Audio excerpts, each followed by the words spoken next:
آپ کا ایک سوال ہے میرے لیے کہ فکشن کے بارے میں کچھ کہوں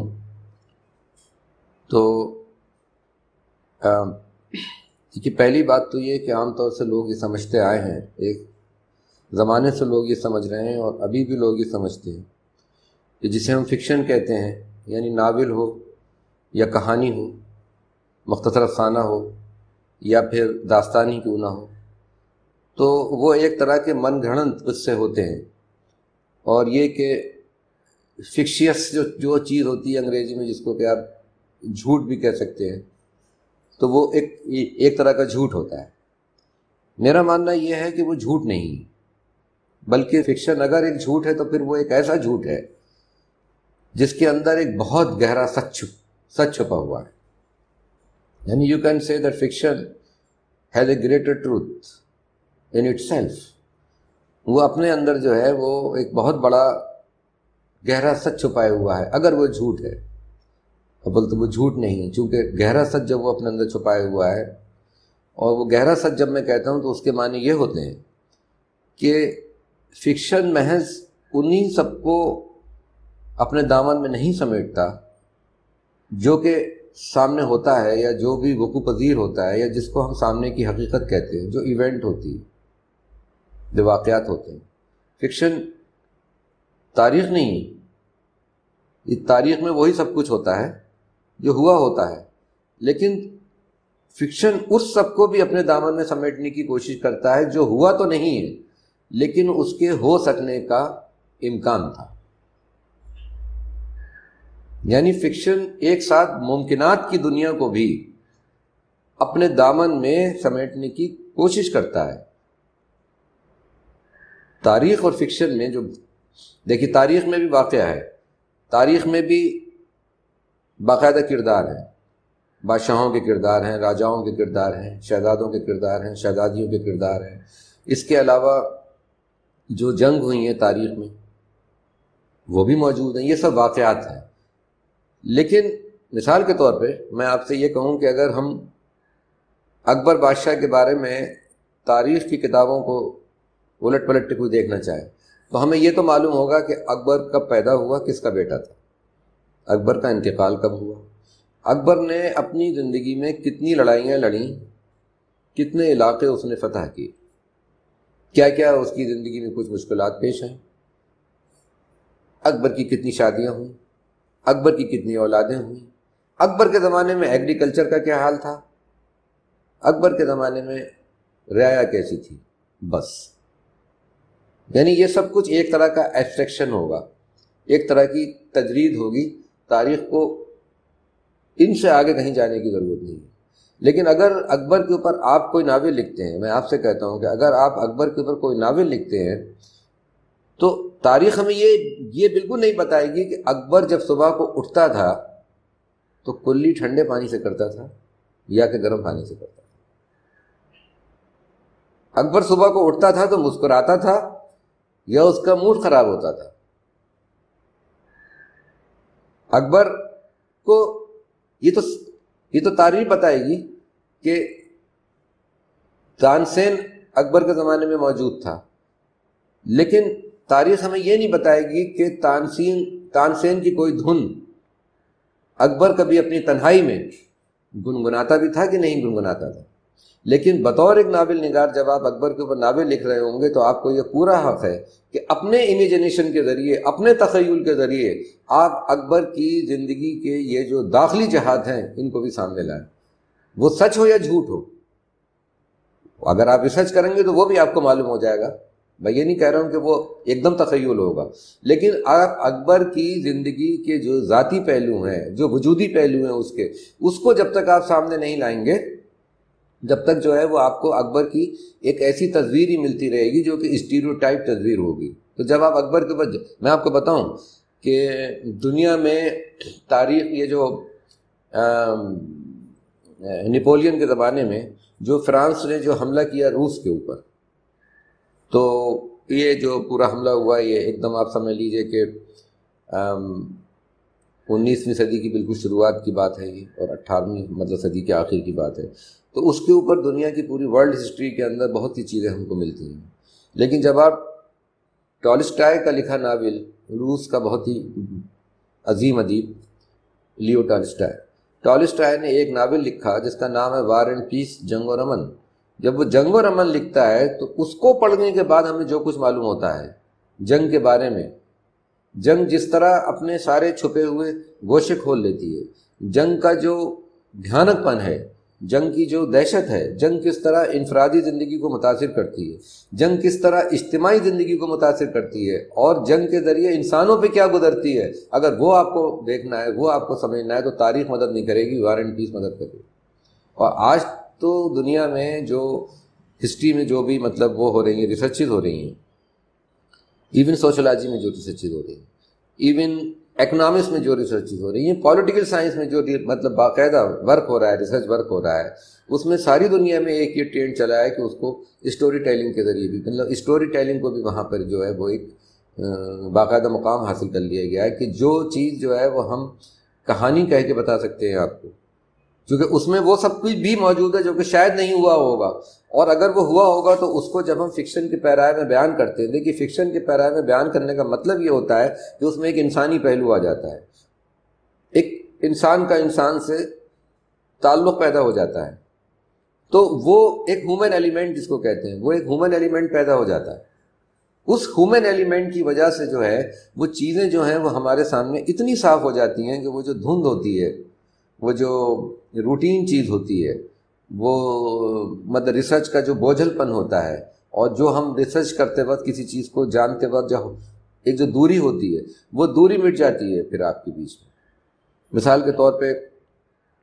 چائلڈ لیبر ہے. اب چائلڈ لیبر کی پرابلم جو ہے وہ اکنامکس میں بھی ہے، بچہ مزدوری کی، پولیٹیکل سائنس میں بھی یہ ایک سبجیکٹ ہے، سوشولوجی میں بھی یہ ایک سبجیکٹ ہے. اب اس کے اوپر آنکڑے ہیں ہمارے پاس کہ اتنے بچے 14 سال سے کم عمر کے اتنے بچے جو ہیں وہ مختلف قسم کے لیبر میں لگے ہوئے ہیں. کوئی مستری کی طرح کام کر رہا ہے، مستری کے جو چھوٹو چھوٹو کہتے ہیں جن کو ہم، میکینک کیا، کوئی ہوٹل کے اندر جو ہے وہ بیرا بنا ہوا ہے، کوئی برتن صاف کر رہا ہے، کوئی کسی فیلڈ میں ہے، کوئی کسی فیلڈ میں ہے. اب اس کے اوپر اگر آپ اس کو آپ ایسے دیکھیے کہ ایک کہانی میں نے پڑھی، اور وہ کہانی یہ ہے جس کو مطلب جس کے بیس کے اوپر جو ہے وہ پورا مطلب ریسرچ ورک اس کے اوپر، اس کے ذریعے جو ہے وہ، چونکہ وہ جو قربت پیدا ہوتی ہے انسانی سطح کی، کہ میں آپ کو بتاتا ہوں کہ یہیں ہندوستان میں یو پی میں ایک جگہ ہے جس کا نام ہے فیروز آباد. تو فیروز آباد مشہور ہے کانچ کے کام کے لیے. کانچ کی چوڑیاں جو ہیں وہاں پر وہ بہت عمدہ بنتی ہیں.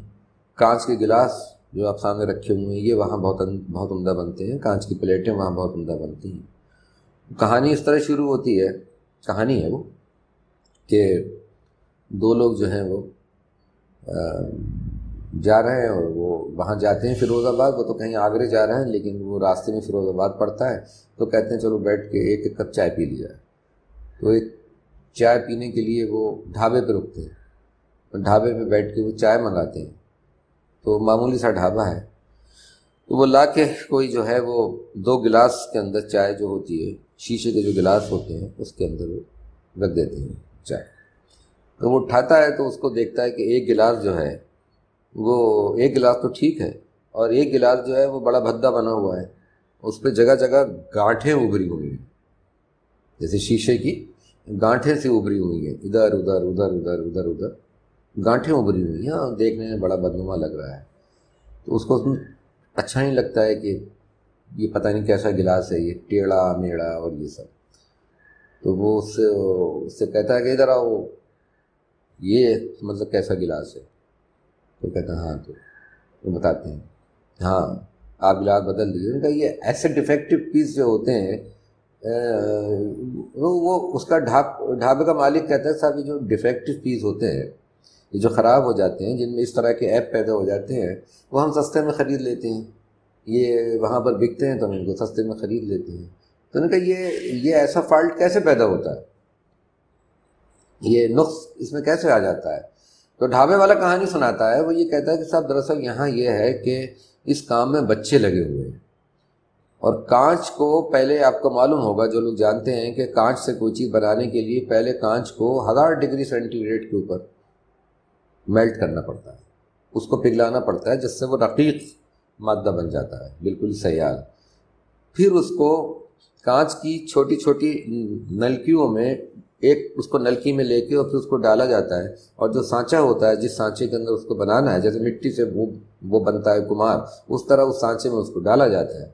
تو وہ ڈالتے وقت وہ اتنا گرم ہوتا ہے کہ جس کی حد نہیں۔ تو بچوں کی انگلیاں کبھی بہت نازک ہوتی ہیں، اور یہ کام بچے ہی کرتے ہیں چونکہ ان کی انگلیاں نازک ہوتی ہیں، تو پتلی سے پتلی سلائی کو، پتلی سے پتلی ٹیوب کو وہ پکڑ سکتے ہیں۔ تو جب وہ اس کو پکڑتے ہیں تو کبھی کبھی ایسا ہوتا ہے کہ وہ گرم کانچ جو ہوتا ہے وہ چھلک جاتا ہے ان سے، غلطی سے ہاتھ کانپ جاتا ہے ان کا، اور جب وہ چھلک جاتا ہے تو وہ جو بوند ہوتی ہے اس کی، وہ سانچے میں جیسے گرنا چاہیے ویسے نہیں گرتی ہے۔ تو وہ تو نہیں گرتی ہے اپنی جگہ، لیکن اس تکلیف کو اب وہ اگر اس کو چھوڑ دے تو اس کو نوکری سے نکال دیا جائے گا، تو وہ بچہ رونے لگتا ہے۔ تو جب بچہ رونے لگتا ہے تو اس کی آنکھوں سے جو آنسو نکلتے ہیں وہ اس کانچ میں شامل ہو جاتے ہیں۔ یہ جو گانٹھیں دکھی رہے ہیں آپ، یہ اس کے آنسو ہیں۔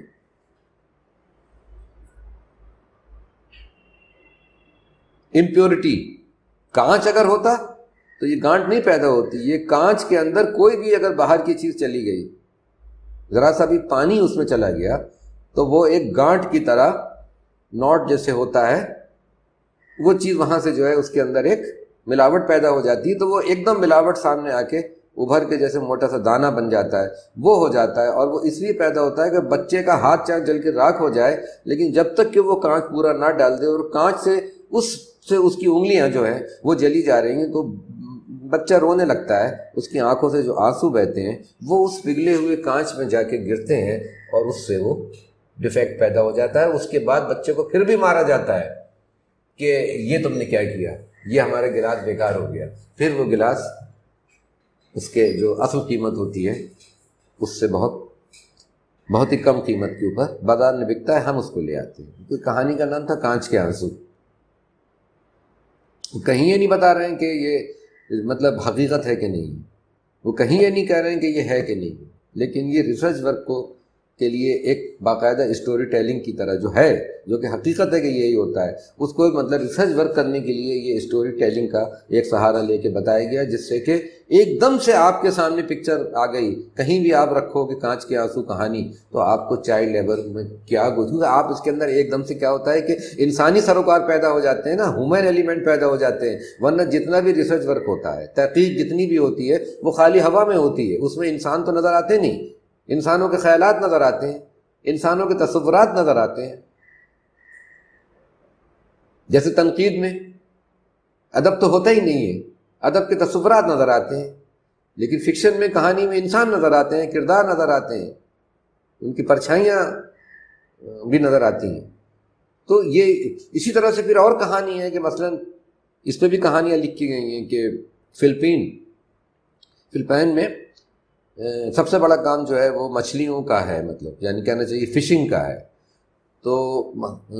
سمندر کے اندر جو مچھلی پکڑنے کا زیادہ تر جو کام ہے وہ بھی چھوٹے بچے ہیں، 14 سال سے پہلے کے بچے،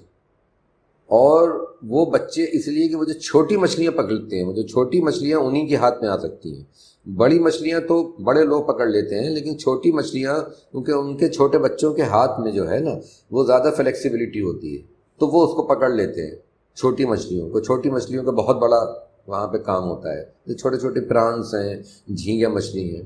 تو وہ جب سمندر میں یہ کام کرتے ہیں تو کیا ہوتا ہے کبھی کبھی کہ بڑی جو مچھلی ہوتی ہے یا وہ چھوٹی مچھلی سے ہی وہ پکڑتے وقت اس کا کانٹا لگ جاتا ہے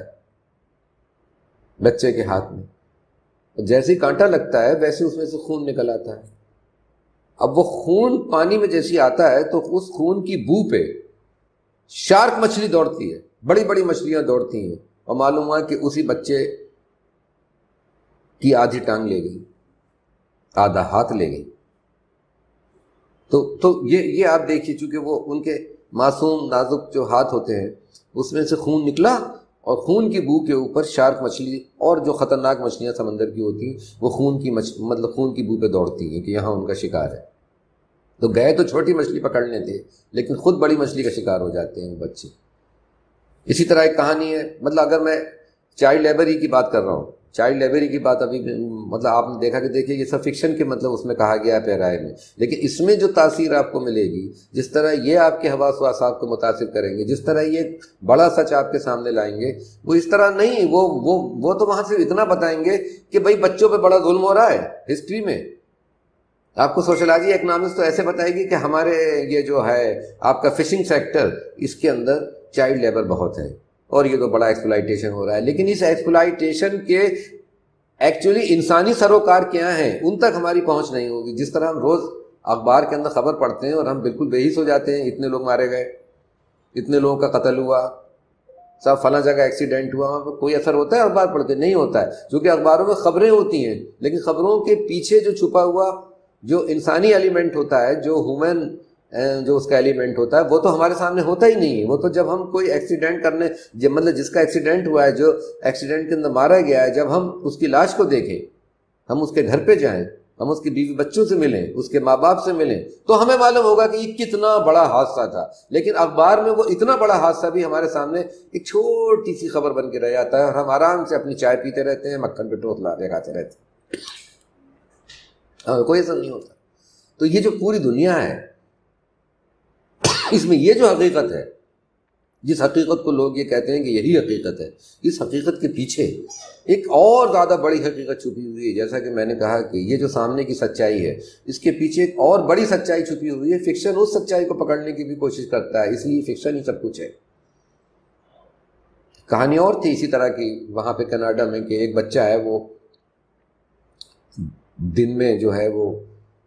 دن بھر کام کرتا ہے، رات بھر کام کرتا ہے، ساتھ میں اپنا پڑھتا بھی ہے، تو رات کو بھی کام کرتا ہے، دن کے اندر اسکول جاتا ہے، تو دن میں اپنے اسکول کی فیس نکالنے کے لیے وہ رات بھر کام کرتا ہے۔ اب اس کی برتھ ڈے آتی ہے تو اس کے دوست جو ہیں وہ مل کے اس سے کہتے ہیں بھائی ہم تمہاری برتھ ڈے مناتے ہیں۔ تو وہ جب برتھ ڈے آتی ہے تو شام کو گفٹ لے کے آتے ہیں اس کے لیے، کوئی چاکلیٹ لا رہا ہے، کوئی کچھ لا رہا ہے، تو وہ سب کے سامنے ہاتھ جوڑ کے کھڑا ہو جاتا ہے اور کہتا ہے مجھے ان چاکلیٹ کی، ان تحفوں کی کوئی ضرورت نہیں، دیکھو آج میری برتھ ڈے ہے نا، اگر تم مجھے واقعی کوئی تحفہ دینا چاہتے ہو آج، تو یہ دے دو کہ میں آج کی رات صرف سو سکوں چین سے، میں جانے کب سے نہیں سوئے، میرے لیے صرف یہی تحفہ ہوگا کہ میں سو سکوں۔ یہ بھی کہانی ہے، اس کا نام ہے تحفہ۔ اگر آپ دنیا کا ادب پڑھیں، آپ چیزیں پڑھیں، آپ دیکھیے تو آپ یہ پائیں گے کہ جسے ہم فکشن کہہ کے اور من گھڑت قصے کہتے ہیں، ساری دنیا کی حقیقت اسی من گھڑت قصے کے اندر، اس سے باہر ہے ہی، اس کا احاطہ کوئی چیز نہیں کر سکتی، سائنس بھی نہیں کر سکتی۔ سائنس تو کیا ہوتا ہے کیا ہوتا ہے کیا ہوتا ہے، ایک لاجیکل ریلیشن شپ ہوتی ہے، ایک منطقی ربط ہوتا ہے اس کے ساتھ، آگے اس کو اس سے مطلب بھی نہیں کہ انسانوں پہ کیا گزری۔ سائنس اور ٹیکنالوجی انسانوں کی زندگی کو بہتر بنانے کی بات تو کرتی ہے، لیکن انسانوں کے باطن میں جھانکنے کی نہ تو اس کو فرصت ہے اور نہ ہی مجھے اس سے کوئی شکایت ہے۔ لیکن اب آپ ذرا یہ دیکھیے کہ مذہب کو لے لیجیے، تو آپ نے کبھی یہ غور کیا ہے کہ جتنی بھی مذہبی کتابیں ہیں، مذہبی صحیفے ہیں، جتنے آپ کہیں بھی دیکھ لیجیے، اس میں جو اسٹائل اور جو اسلوب اور جو پیرایا ہے وہ تو قصے اور کہانیوں کا ہے۔ بھئی جتنے قصے عذاب کے بیان کیے گئے ہیں ہمارے یہاں قرآن شریف میں، جتنے قصے عذاب کے بارے میں بیان کیے گئے ہیں، ان کا پیرایا کیا ہے بتائیے؟ یعنی الگ سے ایک کتاب ہے جس کا نام ہی یہی ہے قصص الانبیاء، اور قصص معنی قصہ یعنی کہانی، یعنی فکشن، عربی میں اسی فکشن کو قصہ کہیے، کہانی۔ نبیوں کے جو قصے ہیں، حضرت یوسف علیہ السلام کا جو قصہ ہے، مچھلی آپ کو نگل لیتی ہے اور پھر اپنی پیٹ سے باہر، حضرت یونس علیہ السلام کا جو قصہ ہے، حضرت یوسف علیہ السلام کا جو قصہ ہے، کس طرح آپ کے بھائی جو ہے ان کو کنویں میں ڈالتے ہیں، حضرت موسیٰ علیہ السلام کا جو قصہ ہے، حضرت داؤد علیہ السلام کا جو قصہ ہے، حضرت لوط علیہ السلام کا جو قصہ ہے، حضرت نوح علیہ السلام کا قصہ تو بہت زبردست ہے، کشتی بنانا۔ اب آپ ان کو دیکھ لیجئے، رامائن کو دیکھ لیجئے، مہا بھارت کو دیکھ لیجئے، اسٹوریز ہیں پوری، اس میں سب میں سچ چھپا ہوا ہے، لیکن اسٹوریز ہیں. آپ بائبل کو دیکھ لیجیے، آپ بائبل کے قصے دیکھ لیجیے، بائبل کے بھی قصے ہیں اسی طرح. آپ توریت کے قصے دیکھ لیجیے تو آپ یہ پائیں گے کہ جب قادر مطلق کو بھی انسانوں سے گفتگو کرنے کا یا اپنے نبیوں پہ پیغام وحی نازل کرنے کا دل میں خیال آتا ہے تو آپ یہ دیکھیے اس کے پاس بھی پیرایا. میں یہ نہیں کہہ رہا ہوں کہ مطلب آپ یہ سمجھیں کہیں کہ میں دو چیزوں کو جوڑ رہا ہوں، میں اس کو ناول افسانے سے نہیں جوڑ رہا ہوں. ٹھیک ہے، میری بات کو آپ سمجھیے. میں یہ کہنا چاہ رہا ہوں کہ اسٹائل تو وہی ہے نا بات کو کہنے کا. ایک کہانی تو چل رہی ہے نا، اس میں کہانی کے انداز میں تو کہا نا، تاریخی انداز میں تو نہیں کہا نا، پورا سمجھایا. آپ کسی کو دیکھو، تاریخ کی طرح بیان نہیں کیا گیا. اور جو اچھی تاریخیں ہیں ان میں بھی آپ یہ دیکھیں گے جو تاریخ بھی جو لکھی گئی ہے وہ اسٹوری کی فارم میں لکھی گئی ہے. اگر آپ یوں دیکھیں تو میں آپ کو یہ بھی بتاؤں، بہت ہی یعنی مزے کی بات ہے کہ ہسٹری میں بھی اسٹوری شامل ہے. یہ جو ورڈ ہے ہسٹری، HI الگ کریے اور پھر STORY اسٹوری. تو فرانس میں اس کو ہی نہیں بولتے ہیں، اس کو اسٹوری بولتے ہیں. ہی بولتے ہیں اسٹوری. ہسٹری جو ہے وہ اگر صحیح معنی میں ہسٹری ہے تو وہ بھی ایک طرح کی اسٹوری ہی ہے. لیکن یہ میں جس مطلب فکشن کے پیرائے کی بات کر رہا ہوں، میں جو یہ بتانے کی کوشش کر رہا ہوں کہ فکشن اپنے آپ میں ہمارے اصل میں شعور کی جو زبان ہے وہ فکشن کی زبان ہے. ہم کوئی چیز سوچ ہی نہیں سکتے بغیر فکشن کے پیرائے کی. مثال کے طور پہ آپ یہاں آئے ہیں، آج آپ یہاں میرے پاس آئے، اگر میں آپ سے پوچھوں کہ آپ یہاں کیسے آئے تو آپ جس انداز میں بتائیں گے وہ انداز بالکل ایک طرح کا پلاٹ ہوگا جس کو کہ آپ باقاعدہ فکشن کے پلاٹ کہتے ہیں. سر میں ایسے اپنے گھر سے نکلا تو پھر باہر آیا تو میں نے ایک ٹیکسی کی، میں نے ایک کیب کی، پھر میں یہاں آیا، پھر میں نے پوچھا کہ آپ کا چیمبر کہاں ہے، مجھے چیمبر نہیں مل پایا تو میں نے آپ کو فون کیا. یہ ساری باتیں تو کسی افسانے کا حصہ بھی ہو سکتی. تو باقاعدہ پلاٹ ہے. زمان اور مکان کے بغیر فکشن نہیں بنتا ہے. کوئی ٹائم ہوگا اور کوئی اسپیس ہوگا. تو زمان اور مکان جہاں ہے وہاں پہ فکشن ہے. اور زمان اور مکان جو یہ چیزیں ہیں ان کو آپ جب تھوڑا سا تخیل کے ذریعے، اور یہ جو تخیل کی جب میں بات کرتا ہوں آپ سے تو یہ آپ کا تخیل بالکل خیالی تخیل نہیں ہوتا ہے بلکہ یہ آپ کا تجربہ ہوتا ہے. اس لیے میں یہ بھی آپ سے کہتا ہوں کہ فکشن میں کتنی بھی ناقابل یقین بات ہو وہ آپ کو ناقابل یقین لگ رہی ہے ریئلزم کے غلط تصور کی وجہ سے. مثلا جیسے داستانیں ہیں تو داستانوں میں ہم یہ کہتے ہیں کہ بڑے مافوق الفطرت باتیں ہوتی ہیں، ان میں دیو ہوتے ہیں، ان میں پریاں ہوتی ہیں، یہ پائے نہیں جاتے دنیا میں، یہ سب باتیں ہوتی ہیں.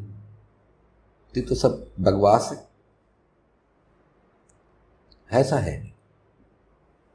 دنیا کا کوئی تخیل، کوئی بھی امیجنیشن آپ کر ہی نہیں سکتے جب تک کہ آپ اس کے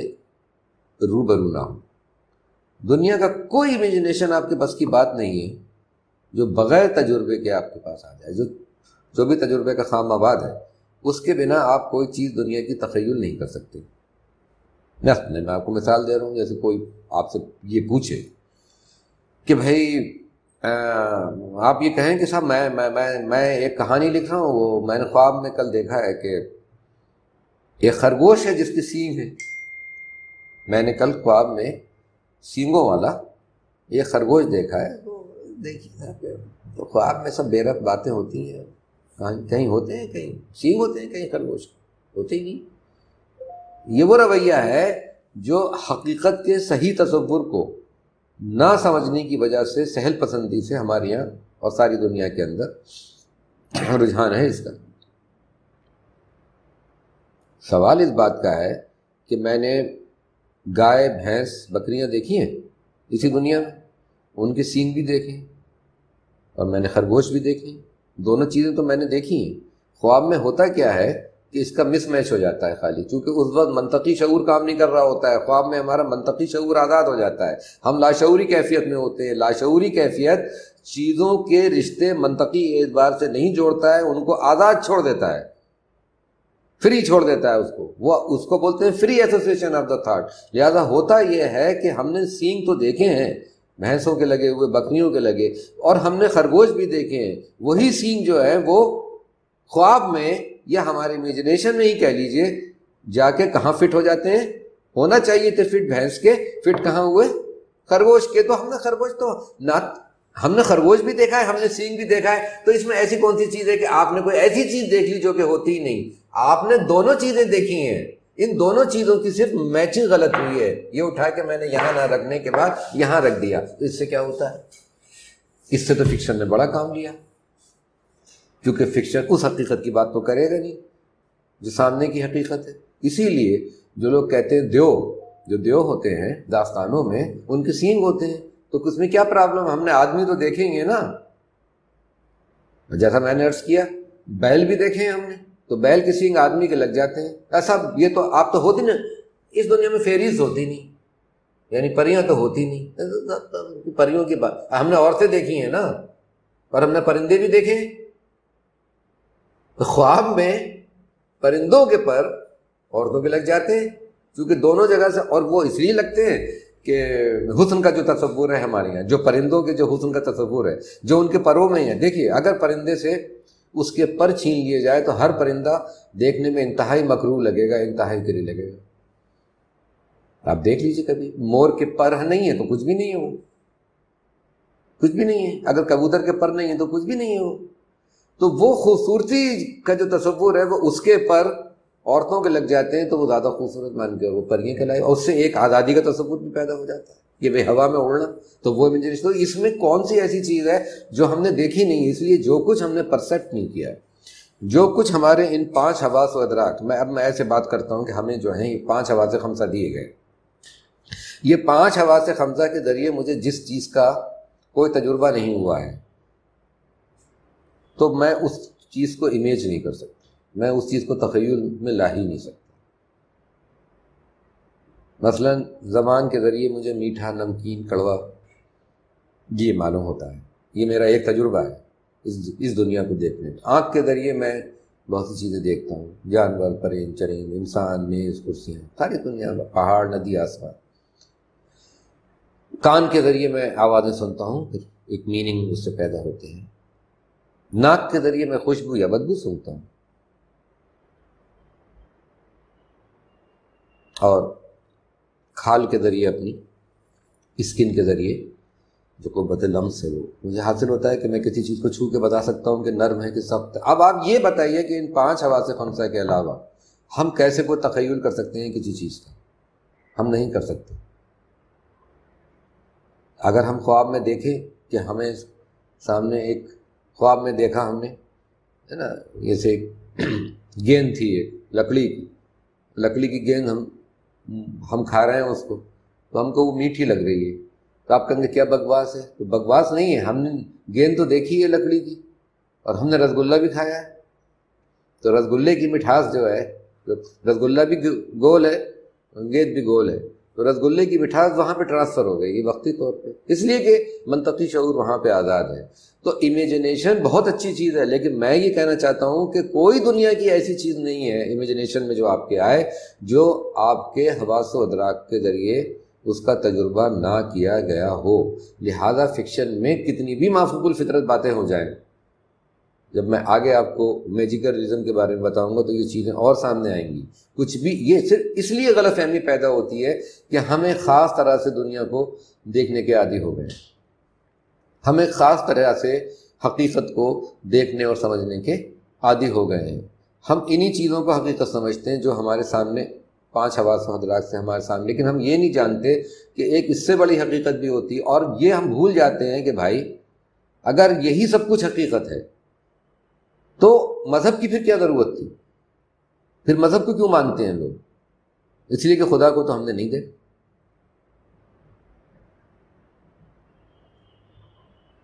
تو ہم نے خدا کو تو نہیں دیکھا، لیکن ہمیں علم الغیب پہ، ایک چیز ہوتی ہے علم الغیب، ایمان کیا چیز ہے؟ ایمان بھی تو دنیا میں کوئی چیز ہے، وہ کہ ہماری حقیقت نہیں ہے۔ جب ہمارے نبی صلی اللہ علیہ وسلم نے ایک دن کہا کہ ٹھیک ہے، اگر میں تم سے یہ کہوں کہ اس پہاڑی کے پیچھے ایک لشکر ہے، تو کیا تم یقین کرو گے؟ تو یہ حضرت بالکل یقین کریں گے۔ تو بولے پھر تم یقین کرو کہ اللہ ایک ہے اور میں اس کا رسول ہوں۔ تو محض یہ کہنا ہے کہ جو سامنے کی حقیقتیں ہیں ان سامنے کی حقیقتوں میں ہی سچ چھپا ہوا ہے، حقیقت الگ چیز ہے اور سچ الگ چیز ہے۔ محض یہ کہنا کہ جو کچھ ہمیں نظر آ رہا ہے، جیسے یہ سامنے یہ کیا رکھا ہوا ہے، یہ تو میز ہے نا لکڑی کی، اب اس کو 95% آدمی میز ہی کہے گا، لیکن مان لیجیے میں یہ کہوں کہ یہ میز نہیں، یہ تو پیڑ ہے، تو اس میں کیا غلط ہے؟ یہ تو پیڑ ہے، کہ ہم تو پیڑ اسے سمجھ رہے ہیں جو باہر کھڑا ہوا ہے، لیکن ہم یہ دیکھ رہے ہیں کہ پیڑ کی ماہیت جو ہے، پیڑ مکمل ہوتا ہے اپنی لکڑی سے، اور تو کسی چیز سے مکمل نہیں ہوتا، وہ لکڑی سے ہوتا ہے۔ لکڑی جو ہے وہی لکڑی یہ ہے، اسی لکڑی کو کاٹ کے بڑھئی نے ایک چیز بنائی جس کا نام آپ نے دے دیا میز، ایک چیز بنائی اس کا نام دے دیا آپ نے کرسی، ایک چیز بنائی اس کا نام آپ نے دے دیا الماریاں، ہیں تو وہ سب پیڑ۔ تو خام مواد کیا ہے کسی چیز کا؟ جو چیزیں ہم سامنے دیکھ رہے ہیں وہ بن کے جو تیار ہوئی ہیں، جو فنش پروڈکٹ ہمارے سامنے آ رہا ہے، اس کا خام مواد کیا ہے؟ یہ جو کپڑا ہم پہنے بیٹھے ہوئے ہیں کہ صاحب یہ شرٹ بہت اچھی لگ رہی ہے آپ کی، لیکن یہ شرٹ میں پہنے ہوا ہوں، یہ تو کپاس، یہ تو کاٹن کی ہے، تو کاٹن کھیت میں اگتا ہے۔ تو اگر مجھے اس سے میرے امیجنیشن کی رو، میرے شعور کی رو لفظ کاٹن سن کے، کاٹن کا لفظ سن کے، اور ایک کھیت تک چلا جاتا ہے، اور پھر کھیت کے اندر بیل گاڑی چلتے تک چلا جاتا ہے، اور وہاں کی نہروں تک چلا جاتا ہے، اور پھر وہاں کے کسانوں تک چلا جاتا ہے، تو یہی تو فکشن ہے۔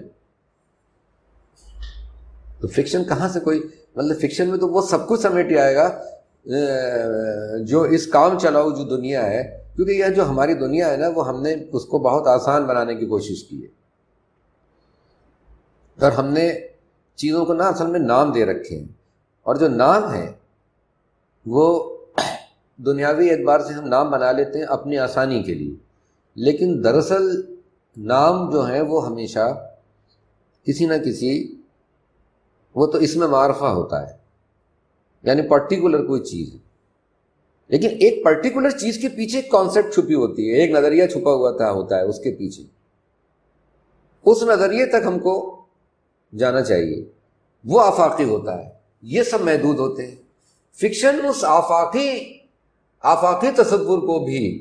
پکڑنے کی کوشش کرتا ہے، اگر وہ صحیح معنی میں آفاقی ہے، اگر سامنے کی بات کرتا ہے تو وہ نہیں، لیکن اگر وہ اس آفاقی تصور کو پکڑنے کی کوشش کرتا ہے تو اب جیسے آپ نام کو ہی لے لیجیے، میں مطلب جیسے آپ نے نام ہی دیا کوئی، میں نام پہ ایک بات کرتا ہوں۔ مشہور فلسفی افلاطون، یونان کا، یعنی پلیٹو بھی اس کو کہتے ہیں، اس کی ایک تھیوری آف آئیڈیاز ہے۔ تو اس نے کہا کہ کوئی بھی چیز، اس دنیا کی جتنی بھی چیزیں ہیں وہ محدود ہیں اور وہ مخصوص ہیں، اور اصل دنیا آئیڈیاز کی دنیا ہے، اصل دنیا جو ہے وہ تصورات کی دنیا ہے۔ تصورات کی دنیا کو اس نے کہا کہ وہ آفاقی دنیا ہے، اور جیسا کہ اس وقت جو کہنا چاہیے کہ خدا کا تصور تھا، اس اعتبار سے اس نے کہا کہ وہ تو خدائی دنیا ہے، وہاں پہ جو کچھ بھی ہے وہ لافانی ہے، وہ تو کبھی نہیں مٹے گی، اس دنیا کی ساری چیزیں مٹیں گی۔ یہ اس کی بڑی مشہور تھیوری ہے، اور جس سے لے کے بہت سی چیزیں آگے بڑھی ہیں، اور بہت شاعری کے اندر بھی اس کا بڑا استعمال ہوا ہے۔ تو اب میں آپ سے ایک مثال میں آپ سے کہتا ہوں کہ میں آپ سے یہ کہوں کہ بھائی جناب آپ کل جو ہے وہ میرے لیے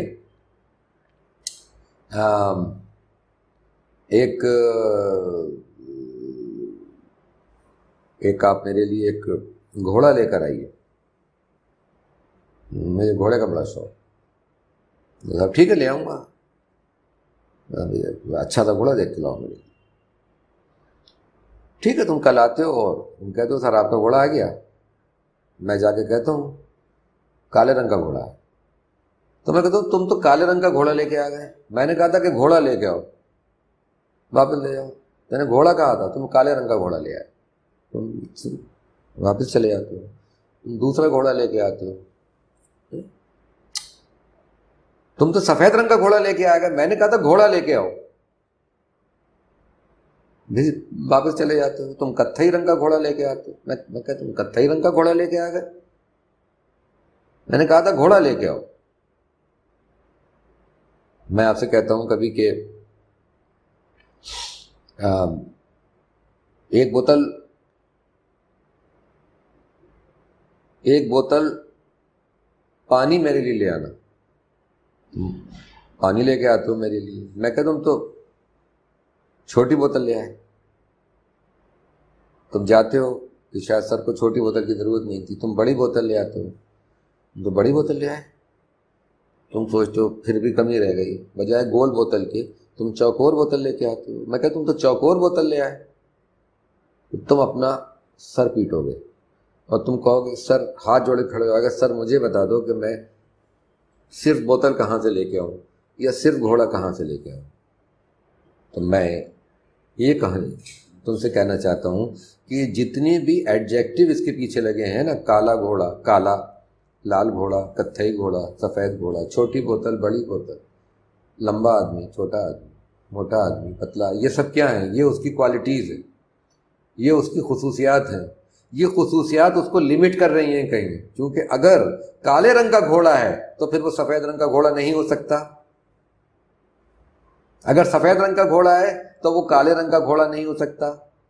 تو جتنی خصوصیات ہوتی ہیں وہ چیزوں کو بڑھاتی نہیں ہیں بلکہ اس کو محدود کر دیتی ہیں, وہ اس کو لمٹ کر دیتی ہیں. جبکہ خدا کا جو تصور ہے اس میں ہم اسی لیے کوئی بھی کوالٹی لگا ہی نہیں سکتے کہ وہ کیسا ہے اور کیسا نہیں, بلکہ ہم اس کو اس طرح کہتے ہیں کہ نہ تو اس کو کسی نے جنا اور نہ وہ کسی سے جنا گیا, یعنی ہم کوئی کوالٹی نہیں لگا رہے ہیں اس کے ساتھ. اسی لیے ہم لامحدود کہہ دیتے ہیں, کیونکہ خدا کا جو تصور ہے وہ لامحدود ہے. جو یہ محدود کا اور یہ جو بے کراں کا جو تصور ہے, جس کو آپ انگریزی میں انفائنائٹ کا تصور کہہ سکتے ہیں, یا جس کو آپ ہندی کے اندر اننت کا جو ایک مفروضہ ہے, تو اس لیے یہ جو پارٹیکولر اور یونیورسل کے بیچ کا جو یہ فرق ہے کہ اس دنیا کی ہر چیز پرٹیکولر چیز ہے, ایک مخصوص چیز ہے. اور مخصوص کا مطلب یہ ہے جس کے پیچھے کوئی خاصیت یا جس کے پیچھے کوئی خصوصیت لگا دی گئی ہے تو وہ مخصوص ہو گئی, اور مخصوص ہو جانے کی وجہ سے وہ محدود ہے. تو اور وہ جو دنیا کا تصور ہے, وہ جو ڈیوائن ورلڈ ہے, اس دنیا میں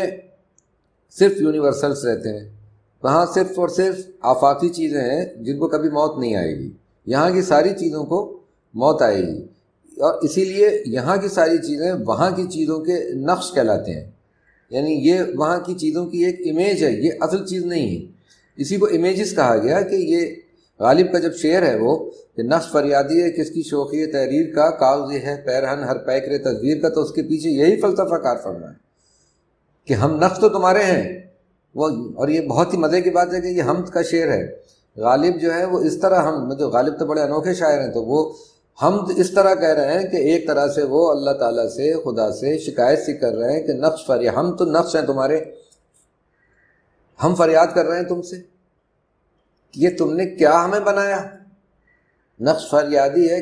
کس کی شوخی تحریر کا, کیا تم نے شوخی کی ہے ہمارے ساتھ,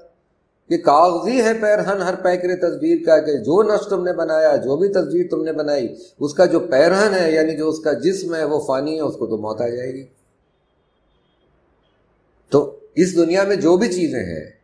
وہ چیزیں کہیں لمٹ کر رہی ہیں. یہ پلیٹو کی پوری تھیوری آف آئیڈیاز جو ہے, یہ تو مطلب یہ ہے کہنے کا کہ آپ جس کو حقیقت کہتے ہیں یا آپ جس کو سچائی کہتے ہیں, اس میں آپ کس طرح بھروسہ کر سکتے ہیں کہ جو دنیا آپ کے سامنے ہے وہ دنیا سے باہر بھی ایک دنیا ہے, اور وہ دنیا آپ کو سراغ دیتی ہے, اور وہ سراغ آپ کو اس طرح دیتی ہے کہ جو آپ کا لاشعور ہوتا ہے وہ آپ کو سراغ دیتا ہے.